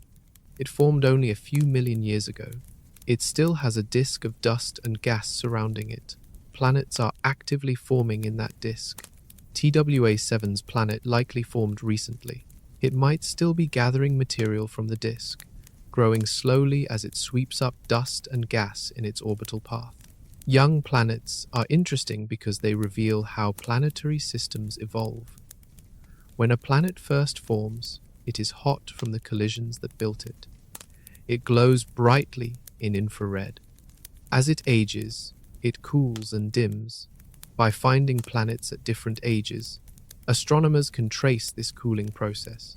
They can learn how atmospheres change over time. They can study how planets lose heat and settle into stable configurations. TWA-7 is part of a nearby group of young stars. The entire group formed together from the same giant cloud of gas. Studying these stars and their planets gives insight into how solar systems emerge. Multiple stars in the group might have planets. Comparing them reveals patterns. Do all young stars form gas giants? How common are planets at wide orbits versus close orbits? These questions need large samples to answer. Direct imaging also allows scientists to study planet atmospheres in detail. When you detect a planet indirectly, you only get limited information. Maybe its mass, maybe its orbit. But direct imaging lets you collect light from the planet itself. That light carries information about temperature, composition, weather patterns. You can measure methane, water vapor, clouds, even wind speeds on the planet. James Webb will observe TWA-7 again. Additional measurements will confirm the planet and refine its properties. If the discovery holds up, it will demonstrate that James Webb can find planets smaller than Jupiter around nearby stars. That opens new possibilities for studying planetary systems. Every direct image of a planet adds to our catalogue. We have only a few dozen directly imaged planets so far. Each one teaches us something. Each one challenges our models. And each one reminds us that planets are not rare. The galaxy is full of them. Most remain hidden, but James Webb is revealing them one by one. Imagine a world with two suns, like the desert planet from Star Wars, where dual stars hang in the sky, casting double shadows. For a long time, scientists thought such systems would be too chaotic for planets to form. The gravitational dance between two stars would stir up the surrounding disk, preventing dust from settling into stable orbits. Planets need stability. They need time to accumulate material. Binary star systems seemed too turbulent. Then we started finding planets anyway. Dozens of them. Circumbinary planets, worlds that orbit both stars instead of just one. Their existence proved that planet formation is more robust than we thought. But most of these worlds orbit far from their twin stars. They stay safely outside the zone of strong gravitational interference. Now, James Webb has helped confirm something even stranger. 3 planets, all roughly the size of Earth, orbiting a pair of stars called TOI 2267. And they are packed incredibly close together.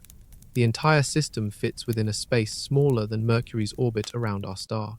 This should not work. When two stars orbit each other, their combined gravity creates complex tidal forces. Any planet trying to form nearby gets pulled and twisted. Its orbit becomes unstable. It either crashes into one of the stars or gets flung out into space. That is the theory. But these three planets are thriving. They orbit in the habitable zone, the region where temperatures could allow liquid water. Not that liquid water is likely. The planets receive less light than Earth does. The stars are red dwarfs, cool and dim, but the definition of habitable zone still applies. The discovery challenges planetary formation models. Simulations struggled to explain how these planets formed. They should have been torn apart during the chaotic early phases of the system, but somehow they survived. Perhaps they formed farther out and migrated inward, or maybe the disk they formed from was unusually stable, allowing them to assemble despite the gravitational chaos. The system is located about 190 light-years from Earth. That is close enough for detailed study. James Webb observed the planets as they passed in front of their stars. Each transit caused a tiny dip in starlight. By measuring those dips at different wavelengths, scientists can learn about the planet's atmospheres. Future observations will reveal more. Are the atmospheres thick or thin? Do they contain water vapor, methane, carbon dioxide? Are there clouds? The answers will tell us whether these planets resemble Earth or if they are completely alien. Binary star systems are common. About half of all stars form in pairs or groups. If planets can form in tight orbits around binary stars, that dramatically increases the number of potentially habitable worlds. We have been searching for planets around single stars, like ours. But the universe might be full of planets around double stars. We just started looking in the right places. The three planets also demonstrate the power of combining different telescopes. Ground-based observatories detected the planets first. They noticed the repeated dips in starlight that indicate transits. Then James Webb followed up with detailed observations. Its sensitivity revealed features that ground-based telescopes missed. One planet completes an orbit every few days. Another takes slightly longer. The third orbits farther out. They are locked in a gravitational resonance. For every 2 orbits the inner planet makes, the middle one makes 3. For every 3 orbits the middle one makes, the outer one makes 4. This pattern keeps their orbits stable. Without resonance, the system would fall apart. Scientists are calling TOI 2267 a natural laboratory. It allows them to test theories about planet formation in extreme environments. If planets can survive here, they can survive almost anywhere. The universe keeps proving that planets are resilient. They form in places we thought impossible. They orbit stars we thought too unstable. They thrive in conditions we would have ruled out. Near the center of our galaxy, hidden behind thick clouds of dust, lies a region unlike any other.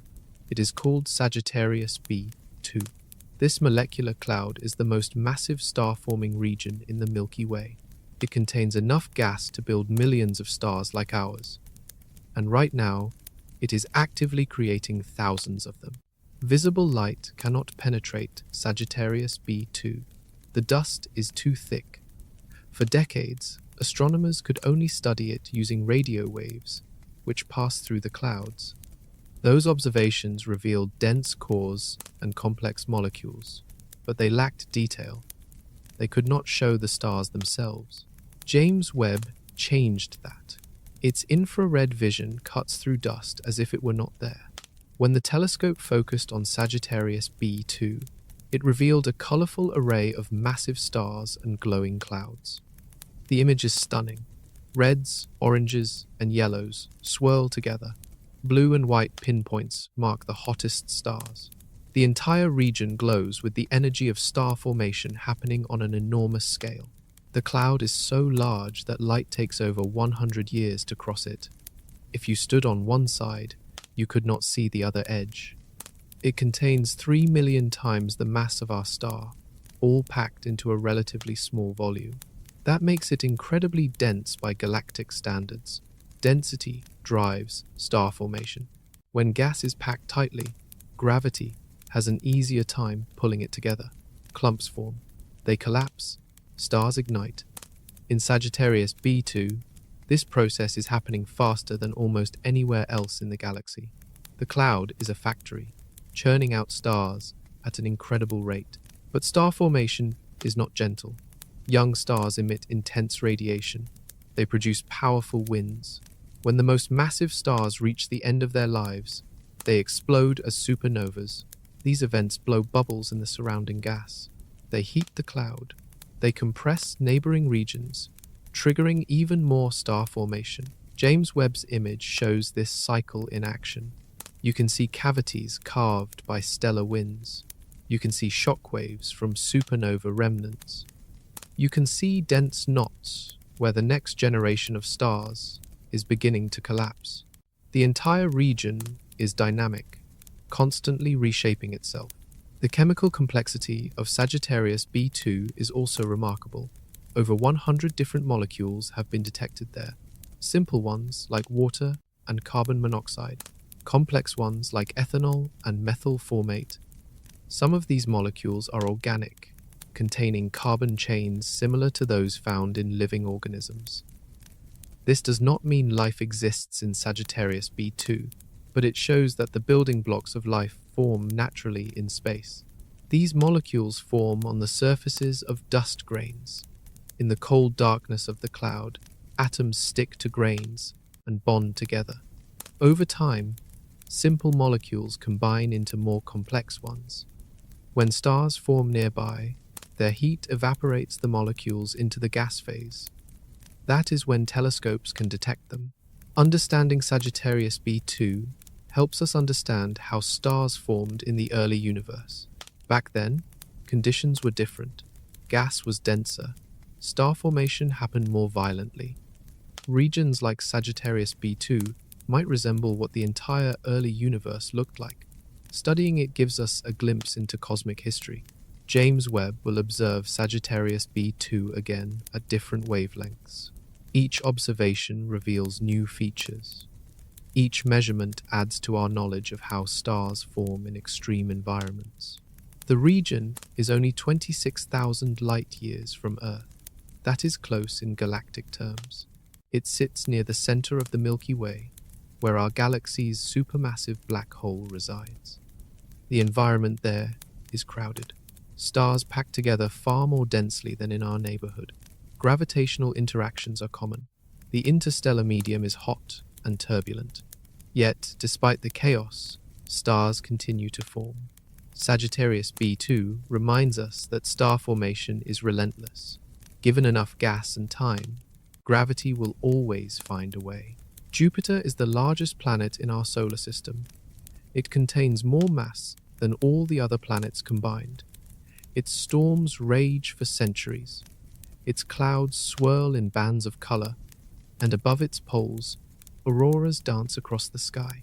But not the kind of auroras you might expect. On Earth, auroras form when charged particles from the solar wind hit our magnetic field. The particles spiral along magnetic field lines toward the poles. When they slam into the atmosphere, they excite oxygen and nitrogen atoms. Those atoms release energy as light. Green and red curtains shimmer across the polar skies. Jupiter has auroras too. They are far more powerful than Earth's. Jupiter's magnetic field is massive, stretching millions of miles into space. It traps enormous amounts of charged particles. When those particles crash into Jupiter's atmosphere, they create auroras hundreds of times brighter than anything on Earth. They glow constantly, visible even in daylight. Hubble has observed Jupiter's auroras for years, but Hubble sees primarily ultraviolet light. James Webb sees infrared. That difference matters because different wavelengths reveal different phenomena. When James Webb looked at Jupiter, it found something Hubble missed. Above the Great Red Spot, Jupiter's giant storm system, the atmosphere glows with an unexpected pattern. Structures that should not be there, according to existing models. Scientists call them high-altitude features. They appear as bright streaks and arcs above the storm. These features are puzzling because they are too high. Jupiter's atmosphere is layered. At the bottom, near the cloud tops, pressure is high and temperature is relatively warm. Higher up, pressure drops and temperature falls.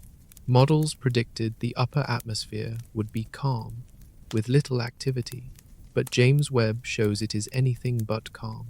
The glow comes from molecules called ionosphere emissions. When high-energy particles strike the upper atmosphere, they ionize hydrogen molecules. Those ions emit infrared light as they recombine with electrons. The intensity of the glow reveals how much energy is being deposited into the atmosphere. And it is a lot of energy, far more than solar wind alone can provide. Something else must be driving these high-altitude emissions. One possibility is that Jupiter's own magnetic field is responsible. The planet rotates once every 10 hours. That rapid spin drags the magnetic field around. Charged particles trapped in the field get accelerated to extreme speeds. When they hit the atmosphere, they dump enormous energy. Another possibility involves Jupiter's moons. Io, the volcanic moon, constantly spews sulfur and oxygen into space. Those atoms become ionized and form a torus around Jupiter. The planet's magnetic field sweeps through this torus, picking up ions and accelerating them. When the ions crash into Jupiter's poles, they create auroras, far stronger than anything the solar wind could produce. But the structures above the Great Red Spot do not fit either explanation perfectly. The spot is not at the pole. It sits in the southern hemisphere, far from where auroras should be strongest. Yet the glow is intense there. Something about the storm itself might be generating or channeling energy upward into the high atmosphere. Jupiter's atmosphere is more complex than anyone realized. Winds blow at hundreds of miles per hour. Jet streams circle the planet. Storms grow to the size of Earth. And all of this activity apparently extends far higher into the atmosphere than models predicted. James Webb's observations are forcing scientists to revise their understanding of giant planets. Jupiter is not just a ball of gas with colorful clouds. It has an intricate atmospheric structure with layers that interact in unexpected ways. Energy flows from the interior upward through convection. It gets redistributed by winds. It leaks out through radiation. And at the poles, it creates spectacular light shows. Other gas giants likely have similar features. Saturn, Uranus, and Neptune probably all have complex upper atmospheres. But Jupiter is easiest to study because it is closest. What we learn there applies throughout the solar system and beyond. Exoplanet atmospheres might behave the same way. When we detect gas giants around other stars, we need to account for high-altitude phenomena. Saturn has over 80 moons. Most are small chunks of ice, but one stands out, Titan. It is the second largest moon in the solar system, bigger than the planet Mercury. And it is the only moon with a thick atmosphere. That atmosphere is mostly nitrogen, like Earth's. But instead of oxygen, Titan has methane. Methane on Titan behaves like water on Earth. It evaporates from lakes. It forms clouds. It rains down from the sky. The moon has a complete weather cycle based on methane instead of water. Liquid methane pools collect in basins near the poles. Rivers of methane carve channels through the icy surface. And methane storms brew in the atmosphere, drenching the landscape with hydrocarbon precipitation. But we have never seen the full picture. Most of Titan's lakes are in the northern hemisphere. That region experiences seasons. When it is summer in the north, the lakes evaporate. Methane rises into the atmosphere. It should form clouds and trigger rain. But for years, scientists saw very few clouds over the north. The atmosphere looked clear. The weather seemed quiet. James Webb changed that. Its infrared instruments can peer through Titan's thick haze. When the telescope observed the moon, it detected cloud activity for the first time over the northern lakes. Clouds forming, rising, dissipating. The methane cycle is active. We just needed the right tool to see it. The discovery confirms that Titan's weather system works like Earth's, but with methane instead of water. In summer, heat from the distant sun warms the lakes. Methane evaporates. The vapor rises and cools. At high altitudes, it condenses into clouds. Those clouds drift and eventually release precipitation. Methane rain falls back to the surface, replenishing the lakes. This cycle is important because it shapes the moon's surface. On Earth, water erosion carves valleys and smooths mountains. On Titan, methane does the same thing. Rivers flow during rainstorms. They cut channels through the icy crust. Sediment washes downstream and deposits in deltas.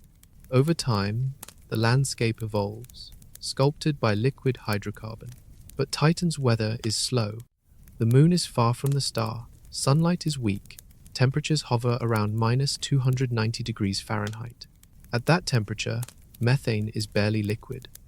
It evaporates slowly. Clouds take time to form. Rain happens infrequently. A storm on Titan might last days or weeks, compared to hours on Earth.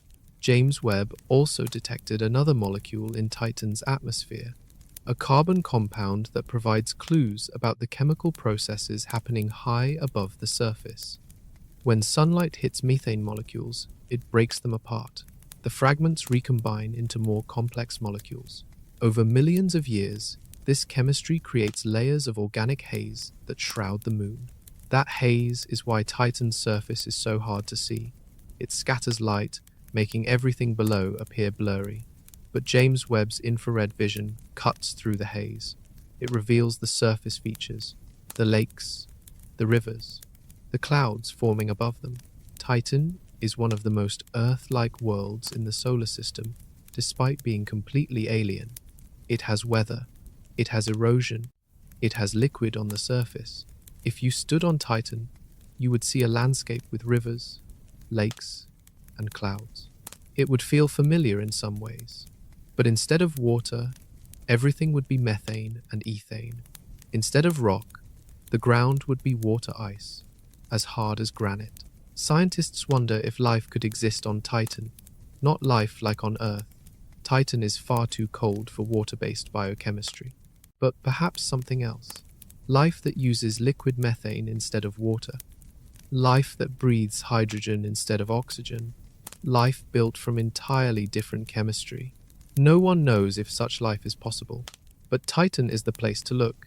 It has organic molecules, it has liquid, it has energy from sunlight and from tidal heating. The ingredients are there. Whether they have combined into something alive remains one of the great mysteries. James Webb will keep watching Titan. Each observation reveals more about the weather, the chemistry, the surface, and each observation brings us closer to understanding whether this strange moon could harbor life. 6,500 light-years from Earth, a star is dying.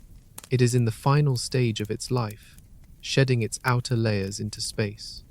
The expelled gas glows, illuminated by ultraviolet radiation from the star's exposed core. From our perspective, the nebula looks like a butterfly. Two vast wings spread across space, symmetric and beautiful. Astronomers call it the Butterfly Nebula, also known as NGC 6302. Hubble photographed this nebula years ago. Its images show the large-scale structure, the wings, the central bar, bright knots of gas glowing in different colors. But Hubble sees primarily visible light. Much of the nebula is hidden behind dust. James Webb sees deeper. Its infrared cameras penetrate the dust, revealing structures never seen before. At the center of the nebula sits a dense ring of material, a torus. This ring surrounds the dying star, blocking our direct view of it. The star itself is invisible, hidden behind thick dust, but its presence is obvious from the light it emits. The torus is not smooth. It has ripples and clumps. Gas and dust pile up in some regions and thin out in others. This uneven structure suggests turbulence. The material is not sitting still. It is moving, swirling, being pushed by forces we cannot see directly. From the hidden star, jets shoot outward along the rotational axis. These jets plow through surrounding gas at incredible speeds. When they hit denser regions, they create shock waves. The shocks heat the gas, making it glow. James Webb captures that glow in exquisite detail. You can see the turbulence, the eddies, the fingers of gas streaming away from the collision zones. The jets are narrow. They stay collimated, meaning they do not spread out much as they travel. Magnetic fields likely confine them, channeling gas along specific paths. This is similar to how jets from young stars work, but in reverse. Young stars eject jets as they gather material.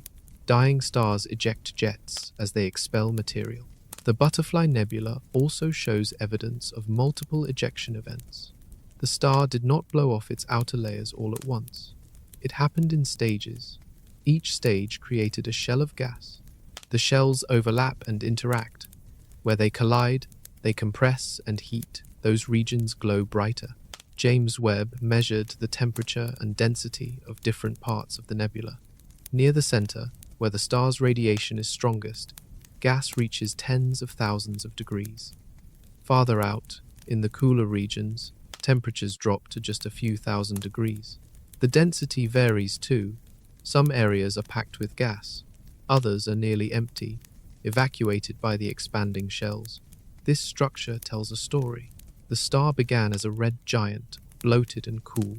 Its outer layers were loosely bound, barely held by gravity. Instabilities in the star's interior caused it to pulsate. Each pulsation pushed gas outward.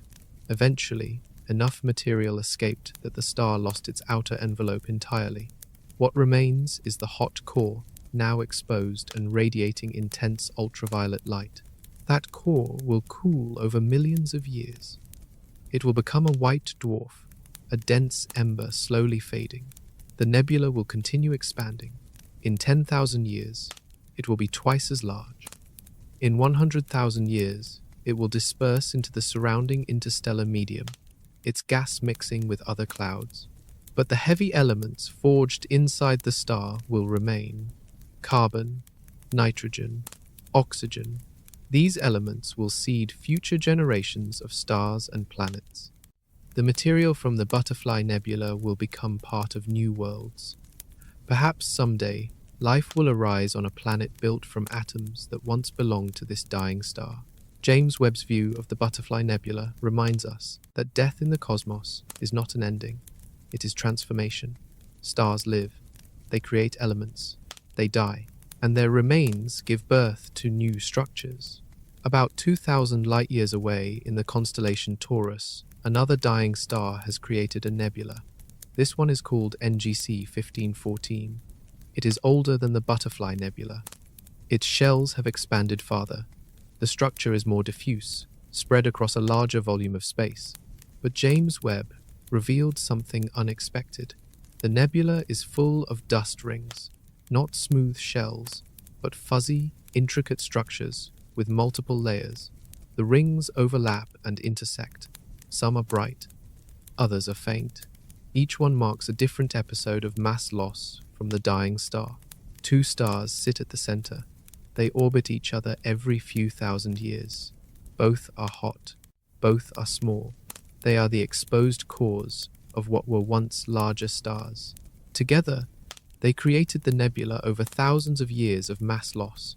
The interaction between two stars complicates the process. A single dying star produces relatively simple structures. Shells expand outward symmetrically.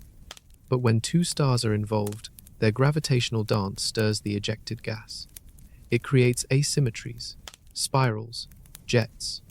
The nebula becomes more complex. James Webb's mid-infrared observations show this complexity clearly. The dust rings appear as reddish-orange arcs and circles. They glow from heat generated by starlight absorption. The temperature is not high, only a few hundred degrees, but that is enough to make the dust emit infrared radiation. One striking feature is the fuzziness. The rings are not sharp, they have ragged edges. This indicates turbulence. Gas and dust are mixing, colliding, creating small-scale structures. The nebula is not static. It is evolving. reshaping itself as the expanding shells interact with the surrounding interstellar medium. James Webb also detected gaps in the rings, regions where dust is sparse or absent. These gaps might have been carved by stellar winds. The two central stars emit streams of charged particles. Those streams push against the dust, clearing paths through the nebula. Over time, the gaps widen and the rings fragment. The central stars themselves are interesting. They are not ordinary white dwarfs yet. They are still transitioning. The stellar cores are contracting and heating. Eventually, they will reach a stable state. But right now, they are variable. Their brightness fluctuates. Their temperature changes. This variability affects the nebula. When the stars brighten, they heat more dust. The nebula glows brighter. When the stars dim, the glow fades. Planetary nebulae, like NGC 1514, do not last forever. After a few tens of thousands of years, the gas disperses. It mixes with the interstellar medium and disappears. The central stars cool and fade. What remains is a pair of white dwarfs orbiting in empty space, all traces of the nebula gone. But during their brief existence, planetary nebulae are some of the most beautiful objects in the sky. Their colors, their structures, their symmetries. They demonstrate the artistry of physics, gravity, radiation, magnetic fields, all working together to sculpt gas into intricate patterns. James Webb's ability to see dust makes these nebulae come alive. Where Hubble shows glowing gas, James Webb reveals the hidden dust structures. The two views complement each other. Together, they provide a complete picture. Scientists study planetary nebulae to understand stellar evolution. Every star, like ours, will end this way. In about 5 billion years, the star at the center of our solar system will become a red giant. It will swell. It will engulf the inner planets. Then it will shed its outer layers. A nebula will form. Earth will be long gone, consumed or incinerated. But the atoms that once made up our planet will drift through space as part of that nebula. Those atoms will eventually join new clouds. New stars will form. New planets will coalesce. The cycle continues endlessly, matter recycling through the cosmos. Each generation of stars building on the remnants of the last. NGC 1514 is part of that cycle. Its gas will seed future stars. Its dust will become part of new worlds. And somewhere, billions of years from now, perhaps life will arise on a planet made from atoms that once belonged to this nebula. We have journeyed through discoveries that challenge everything. Galaxies that formed impossibly fast. Objects we cannot explain. Planets in places they should not exist. Black holes growing too quickly. And chemical signatures that might indicate life on another world. Each revelation forces us to expand our understanding of what is possible. James Webb is doing more than finding new objects. It is rewriting the story of the universe. For generations, scientists believed they understood cosmic history. The Big Bang occurred. The universe expanded. Dark matter created structure. Galaxies formed slowly. Stars ignited. Planets assembled. Life emerged. It was a clear narrative, tested and refined over decades. But that narrative is now incomplete. The early universe was far more active than predicted. Galaxies appeared quickly. Supermassive black holes grew rapidly. Structures assembled in a fraction of the expected time. Either our models are missing something fundamental, or the physics of the early cosmos worked differently than it does today. This matters because it changes how we think about our place in the universe. If galaxies form faster, if stars create planetary systems under more diverse conditions, if life can arise on worlds nothing like Earth, then the cosmos might be far more populated than we imagined. We spent decades searching for planets around stars similar to ours. Now we know planets exist around failed stars, around rogue worlds, around binary systems. They form in environments we thought were too hostile. The little red dots are perhaps the most profound mystery. If they are black hole stars, an entirely new class of object, then the universe has shown us that matter and energy can combine in ways we never conceived. Nature is more creative than our theories. Every time we think we have catalogued all possible cosmic objects, something new appears. And then there is K218b, the possibility, however uncertain, that we have detected a biosignature on another world. If confirmed, it would be one of the most important discoveries in human history. It would answer a question we have asked since we first looked up at the stars. Are we alone? Even if K218b does not harbor life, the fact that we can analyze the atmosphere of a planet 124 light-years away is staggering. We can measure molecules, we can detect chemicals, we can infer conditions on a world we will never visit, and we are only at the beginning. James Webb will observe hundreds of exoplanets. Each one adds data. Each one refines our search. The telescope has shown us that the universe is stranger and more wonderful than we realized. It is not a cold, empty void. It is active. It is diverse. It is full of phenomena we are only beginning to understand. Every observation raises new questions. Every answer reveals deeper mysteries. We are living through a revolution in astronomy. Future generations will look back on this era as the time when humanity first saw the cosmos clearly, when we pierced through dust and distance to witness the birth of galaxies, when we found worlds that might harbor life, when we realized the universe does not fit neatly into our equations. James Webb will keep observing. It will push deeper into space and further back in time.